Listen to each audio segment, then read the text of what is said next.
संयुक्त परिवार के एक पति पत्नी में काफ़ी बड़ा झगड़ा हुआ।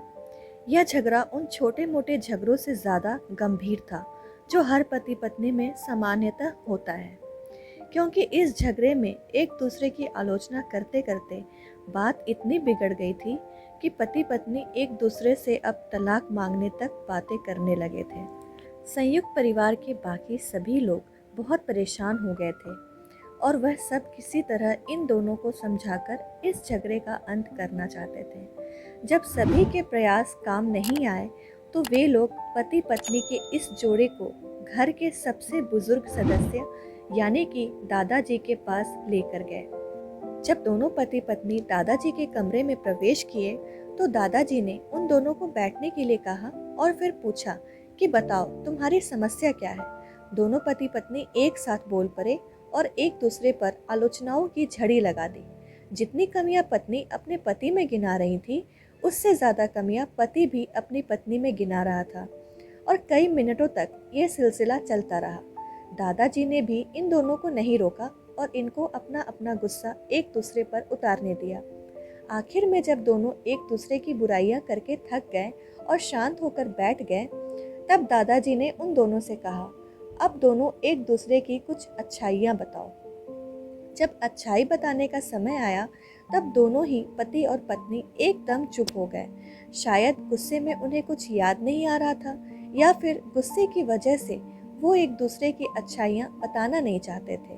दादाजी ने यह बात भी महसूस कर ली। थोड़ी देर तक जब कोई भी नहीं बोला तब दादाजी ने कहा, अच्छा ठीक है, ये लो पेपर और पेन, एक दूसरे की अच्छाइयाँ इसमें लिखो। पति पत्नी दोनों ने ही पेपर और पेन लिया और एक दूसरे से काफी दूर जाकर बैठ गए। थोड़ी देर तक न पति ने कुछ लिखा और न पत्नी ने। फिर पति ने पेपर में कुछ लिखना शुरू किया और उसे देखकर पत्नी ने भी अपने पेपर में लिखना शुरू कर दिया। ऐसा लग रहा था जैसे दोनों एक दूसरे से कंपटीशन कर रहे हों। काफी समय तक दोनों ने पेपर में लिखा और जब पेपर लिखावट से भर गया तब दोनों ही अपना अपना पेपर लेकर दादाजी के पास उन्हें देने के लिए गए। दादाजी ने उन दोनों के ही पेपर लेने से मना कर दिया और कहा कि अपने अपने पेपर एक दूसरे को दे दो और अब एक दूसरे के पेपर पढ़ो। पति ने पत्नी को और पत्नी ने पति को अपना पेपर दे दिया। वे एक दूसरे के पेपर पढ़ने लगे। थोड़ी देर बाद पति और पत्नी दोनों के ही आंखों में आंसू थे। पेपर में अपने बारे में इतनी अच्छाइयाँ पढ़कर पत्नी तो फूट फूट कर रोने लगी। पत्नी को रोता देख पति उसे चुप कराने के लिए दौड़ पड़ा और माफ़ी मांगते हुए उसे मनाने लगा। पत्नी ने भी पति की माफ़ी मांगी और माहौल ऐसा हो गया जैसे कभी कोई झगड़ा हुआ ही नहीं था। दोस्तों, कमियां और खूबियां जगत के हर इंसान में होती है।